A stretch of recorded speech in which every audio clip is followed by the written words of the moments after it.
वो हल्ले शांत रहो। पाइथागोरस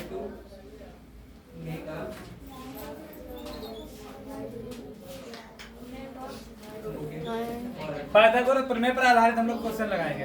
पाइथागोरस प्रमेय होती क्या है? सबसे पहले तुम्हें पता ना कि त्रिभुज कितने प्रकार के हैं। जिसको त्रिभुज नहीं पता वो आगे कुछ नहीं समझ सकता। सबसे पहले हम लोग त्रिभुज बनाएंगे ए बी सी। त्रिभुज में किसी भी त्रिभुज का मतलब है तीन भुजाओं से तीन सीधी रेखाखंड से घिरी हुई आकृति को त्रिभुज कहते हैं। अब त्रिभुज में क्या है कि किसी तीन कोण है, त्रिभुज के तीनों अंतःकोणों का मान 180 अंश होता है। मतलब इस कोण को और इसको तीनों को जोड़े तो होगा 180 अंश। अब इसमें एक जो कोण है वो 90 अंश का होना चाहिए, उसे कहते हैं समकोण त्रिभुज। जिस त्रिभुज का एक कोण समकोण त्रिभुज होगा यानी कि 90 अंश का होगा उसे समकोण त्रिभुज कहेंगे। तो इसमें ये मान लो 90 है, ठीक है। अब इसमें ये कहा पाइथागोरस ये कहते हैं कर्ण स्क्वायर बराबर लंब स्क्वायर प्लस आधार स्क्वायर। तो इसको हम क्या बोलेंगे? इसको बोले हाइपोटेनस, ठीक है। इसको बोले हाइपोटेनस। ये है परपेंडिकुलर, ये है बेस। तो इसको हाइपोटेनस को हम क्या मान सकते हैं? एच। ये है लंब तो इसे बोलेंगे परपेंडिकुलर मतलब पी। ये आधार है, इसे बोल सकते हैं बी। अब इसको हम शॉर्ट में लिखने की कोशिश करेंगे तो मतलब एच स्क्वायर एल जो है परपेंडिकुलर पी स्क्वायर प्लस आधार बी स्क्वायर ये होना चाहिए। मतलब 90 अंश के कोण के सामने वाली जो भुजा होगी उसे क्या कहेंगे? उसे कहेंगे कर्ण। और कर्ण समकोण त्रिभुज में कर्ण सबसे बड़ी भुजा होती है, हमेशा याद रखिए, सबसे बड़ी भुजा पड़ेगी।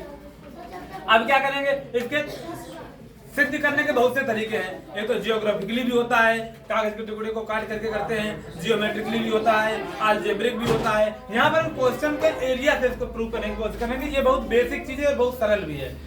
तो हमने मान लिया कि एक इस तरह से बनाया, ये है, इसकी लंबाई मान लीजिए 2 है, या इसकी लंबाई को मान लें हम 3 है, और इसकी लंबाई 4 है, तो इसकी लंबाई कितनी होगी? 5। कैसे होगी? पहले तो हम इसका सूत्र में वैल्यू रखेंगे।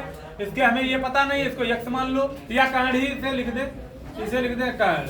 ये ए बी सी। तो यहाँ पर कर्ण स्क्वायर बराबर क्या हो जाएगा? लंब स्क्वायर, तो लंब है 4 स्क्वायर, और ये आधार का स्क्वायर 3 स्क्वायर। तो कर्ण स्क्वायर का मतलब 16 प्लस 3 3 9। तो कर्ण स्क्वायर बराबर 16 9 25। अब कर्ण बराबर इधर से जब स्क्वायर हटेगा तो इधर रूट लग जाएगा, तो रूट से जब बाहर वैल्यू निकालेंगे तो कितना हो जाएगा? 25 25 5। तो कर्ण कितना आ गया? 5। ऐसे लिख सकते हैं हम। अब समझना ये कि ये 5 है या नहीं है, ये हमें सिद्ध करना है। हम क्या करेंगे? ये भुजा 4 है, हम क्या करेंगे? 4 भुजा पर एक वर्ग बनाएंगे।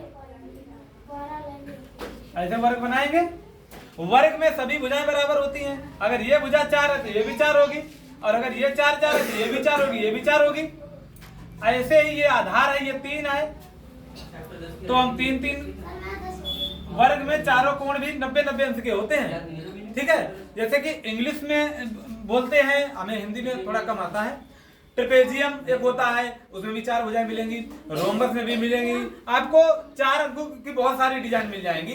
लेकिन यहाँ पर वर्ग जब बोला जाए तो वर्ग का मतलब है कि 4 भुजाएं हैं, चारों भुजाएं भी बराबर हैं, और उनके कोण भी 90 90 अंश होने चाहिए, तभी होता है। अगर उसके भुजाएं बराबर हैं और कोण अगर आमने सामने के बराबर हैं, आमने सामने के, तो फिर वो रोम्बस हो जाएगा, ठीक है। समचतुर्भुज से बोलेंगे। तो हम लोग इसे क्या करेंगे?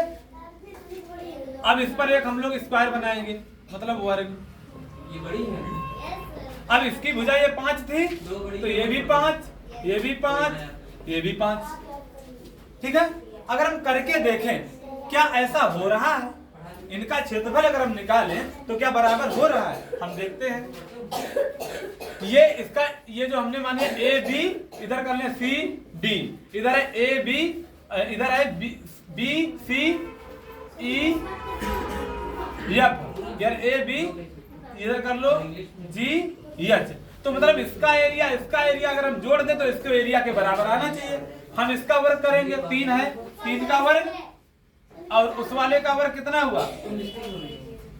और बराबर किसके होना चाहिए? इसके। तो ये हो गया 5 का स्क्वायर।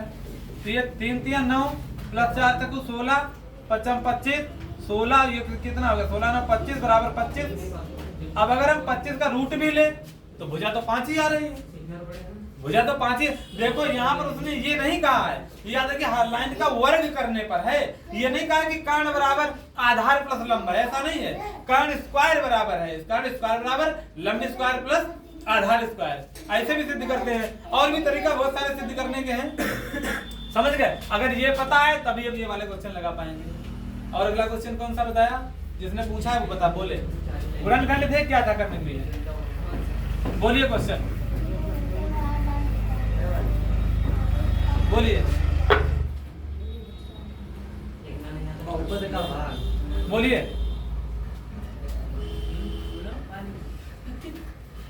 क्वेश्चन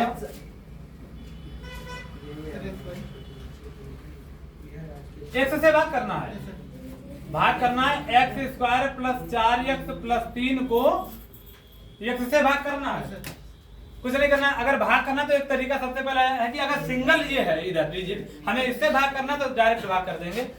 x इधर रखिए, x square plus 4x plus 3, हम करेंगे क्या, इंग्लिश में करके लाएंगे, ठीक है।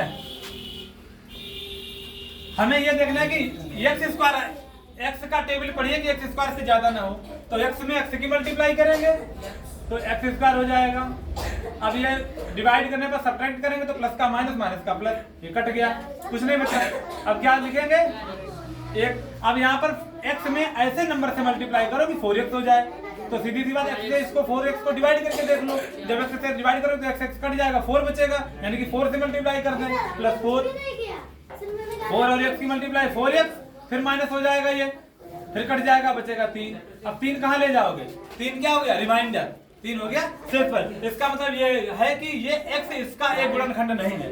अगर बोला जाए क्या x इसका एक गुणनखंड है तो x क्या बोलेंगे, x square plus 4x plus 3 का गुणनखंड नहीं है। गुणनखंड कब होगा, जब x से डिवाइड करें रिमाइंडर शेषफल 0 आ जाए तो x इसका एक गुणनखंड होगा। सही नंबर आए तो नहीं, शेषफल कुछ भी बचता है तो x इसका एक गुणनखंड नहीं होगा, ये नियम है, ठीक है।